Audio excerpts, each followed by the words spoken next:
আসসালামু আলাইকুম, আশা করছি সবাই ভালো আছেন। তো আজকে আমরা দেখব হচ্ছে পেট্রি নেটের ফায়ারিং ট্রানজিশন। তো এখানে একটি এক্সাম্পল দেখতে পাচ্ছেন আর কি। এই চিত্রটার থেকে হচ্ছে আমরা ফায়ারিং ট্রানজিশনগুলো করব। তো এখানে 4টি প্লেস দেওয়া আছে, P1, P2, P3 এবং P4। ট্রানজিশন দেওয়া আছে তো 3টি, T1, T2, T3। এবং প্রথম প্লেসে আমাদের হচ্ছে 2টা টোকেন আছে, দ্বিতীয় প্লেসে কোনো টোকেন নেই, তৃতীয় প্লেসেও কোনো টোকেন নেই, চতুর্থ প্লেসে হচ্ছে একটি টোকেন আছে। তো আমরা হচ্ছে T1 এর জন্য হচ্ছে এখন ফায়ারিং করব।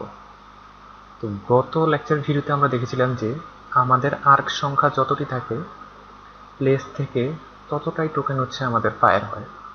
যদিও এখানে আমাদের 2টা টোকেন আছে, কিন্তু আমাদের আর্ক সংখ্যা যেহেতু একটি, এই জন্য হচ্ছে আমাদের মাত্র একটা টোকেন ফায়ার হবে। তো একটা টোকেন ফায়ার হলো এখানে T1 এর জন্য, একটা টোকেন ফায়ার হয়ে এখানে আসবে, অর্থাৎ এই ট্রানজিশনে আসবে। এরপরে বলা হয়েছিল যে যতটা আর্ক কানেক্টেড থাকবে ততটাই হচ্ছে আমাদের টোকেন পরবর্তী প্লেসে ফায়ার হয়ে যাবে। আমাদের এখানে কিন্তু T1 প্লেস থেকে একটি মাত্র টোকেন ফায়ার হয়ে এই T1 ট্রানজিশনে এসেছে, কিন্তু এখানে 2টি আর্ক কানেক্টেড আছে। তো লাস্ট রুলটাতে আমরা বলেছিলাম যে after firing token will appear according to the arcs, অর্থাৎ ফায়ারিং এর পর আমাদের আর্ক সংখ্যার উপর ভিত্তি করেই হচ্ছে টোকেনগুলো যাবে। তো এখানে দেখুন যে আমাদের P1 এর সাথে একটা আর্ক কানেক্টেড, P2 এর সাথে, P3 এর সাথে একটা আর্ক কানেক্টেড আছে। তো এখান থেকে হচ্ছে একটি মাত্র টোকেন ফায়ার হয়ে এখানে এসেছে, এবং এখান থেকে P2 তে একটা টোকেন যাবে এবং P3 তে একটা টোকেন যাবে। অর্থাৎ পরের অবস্থানটা আমাদের এরকম হবে। P4 এর সাথে যে আমরা এখনো এটা নিয়ে কাজ করিনি, অর্থাৎ T2 আর T3 ট্রানজিশন নিয়ে কাজ করিনি, শুধুমাত্র T1 ট্রানজিশনের জন্য কাজ করে আমাদের হচ্ছে চিত্রটা এরকম এসেছে। এরপরে হচ্ছে এই চিত্র থেকে আমরা T2 এর জন্য ট্রানজিশন, T2 এর জন্য ফায়ারিং করব। তো T2 এর জন্য ফায়ারিং করার সময় আমাদের দেখতে হবে যে T2 এর সাথে কে কে কানেক্টেড আছে। P3 প্লেস কানেক্টেড আছে এবং P2 প্লেস কানেক্টেড আছে।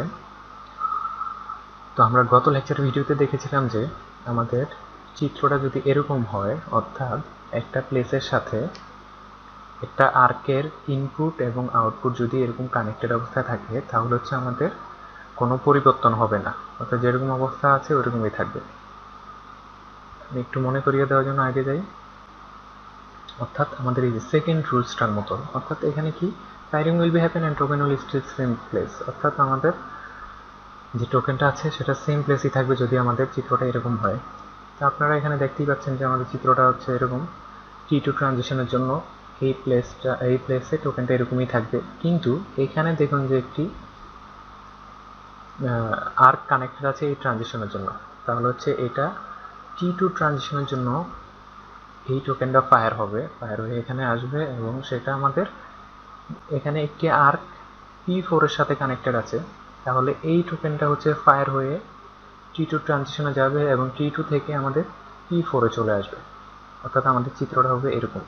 যেহেতু আমরা P1 এ কোনো কাজ করিনি, P1 এ হাত দিইনি, তো এটা আগের মতোই থাকবে, এবং রুলস অনুযায়ী এই প্লেসে এই টোকেনটা এইভাবেই থাকবে, যেহেতু এটা ফায়ারিং হয়ে আবার নিচের প্লেসে চলে আসবে।